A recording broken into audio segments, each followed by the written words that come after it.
7.5 into 7.5 plus 37.5 plus 2.5 into 2.5 is equal to. So 7.5 7.5 2 times வருதா, இது ஏன்னு வச்சுக்கணும் நம்ம இதை a ஸ்கொயர்.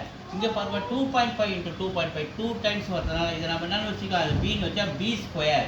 சென்டரில் இருக்கிற அந்த 37.5 2 into ab 2 into இது பாருங்க 2 into a என்னது 7.5 வச்சுக்கணும் இன்ட்டு b என்னது 2.5. ஸோ இது மூணுத்தையும் நம்ம மல்டிப்ளை பண்ணால் நமக்கு என்ன கிடைக்கும் 37.5 கிடைக்கும். அது சென்டரில் இருக்கிறதுனால தான் இதை நம்ம என்ன வச்சுக்கணும் 2ab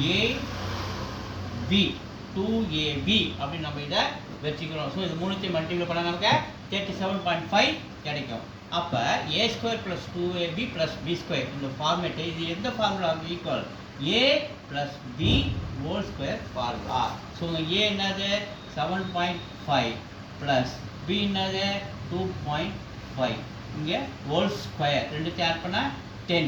அப்போ 10 square 10 into 10 100. B is the answer.